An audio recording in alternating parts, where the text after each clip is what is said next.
मुदखेड़ नगर परिषद चुनाव में भारतीय जनता पार्टी इस बार पूरी ताकत के साथ मैदान में उतरी है।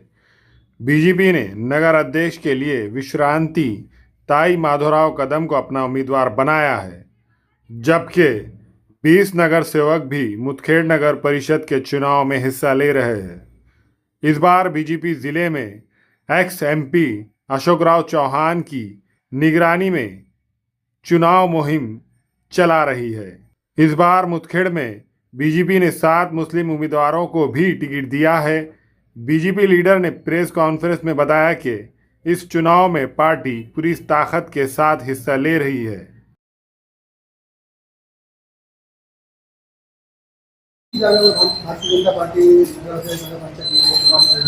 आणि ताई नगराध्यक्ष म्हणून निवडून आल्या, काय सांगणार?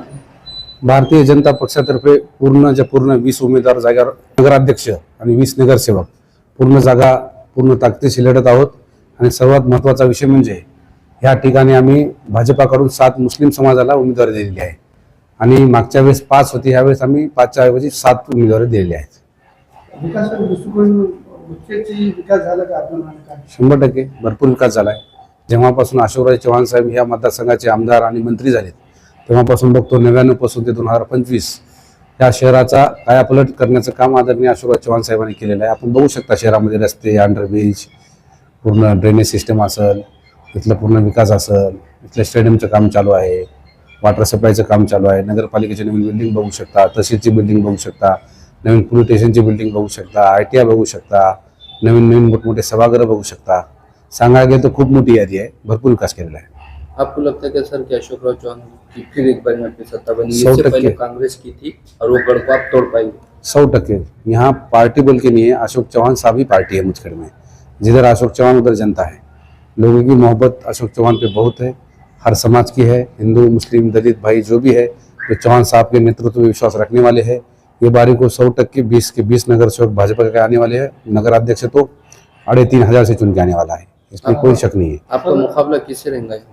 कोई मुकाबला एक MIM और कांग्रेस दोनों में से रहेगा। ताई नगराध्यक्ष के वास्ते खड़े हुए हैं। विकास के दृष्टिकोण से अगर आपकी सत्ता बनती है तो पहले क्या किन कामों को करने के लिए आप तरजीह देंगे? जो कुछ अधूरे काम रहे वाले बाकी वो कामों के लिए, जो महिला के लिए होगा या महिला के कुछ दूसरे कुछ समस्या होंगे उसके लिए होगा, और नगर पालिका के अंदर जो कुछ छोटे मोटे अब काम रहे वो कामों को प्राधान्य देंगे। ऐसे तो अशोक चौहान साहब ने बहुत से काम किए, ज़्यादा कुछ काम नहीं, और काम कभी ख़त्म नहीं होते। जैसे जैसे गांव की नई नई बस्ती बढ़ती है काम चलते रहते हैं, वहाँ रास्ते नाली ड्रेनेज सिस्टम लगती है, लाइट पोल लगते हैं, समस्या तो रहने वाली है, जिंदगी भर चलने वाली है, वो भी जो है समस्या काम करेंगे। मुस्लिम समाज भी एक भारतीय जनता पार्टी की तरफ बहुत कच्ची तादाद में जुड़ा है सर। नगर सेवक क्या से आपकी पार्टी को 7 लोगों को इस बार उम्मीदवारी दी गई, किस तरह का रहना चाहिए? 100% मुस्लिम समाज यहाँ का बहुत अच्छा है, पहले से हमारे संबंध अच्छे हैं, चौहान साहब के संबंध अच्छे हैं, मेरे पहले से दोस्त है।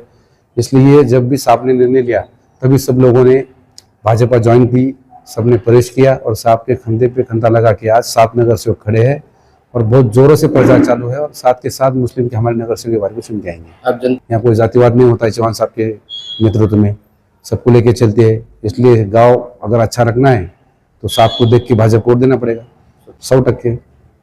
वही साहब की पहले से नीति रही है, 18 पकड़ जात होंगे या हर जात को अपन देखते हो सबको लेके चलते हैं, इसलिए सब जनता का उन पर विश्वास है।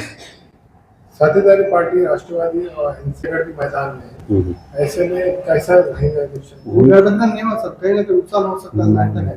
वो क्या है, सिर्फ कुछ जिले के नेता ऐसे है, सिर्फ चौहान साहब के उन पे राजनीति चलती है, और चौहान साहब के नाम पे कुछ तो गलत बातें बोल के अपनी दुकानदारी चलाने वाले कुछ नेता है। जैसे NCP के प्रताप पाटिल है, उनकी दुकानदारी चौहान साहब है। चौहान साहब को गाला देना और उनका नाम लेना और अपनी दुकानदारी जिले में चलाना, यही उनका धंधा है।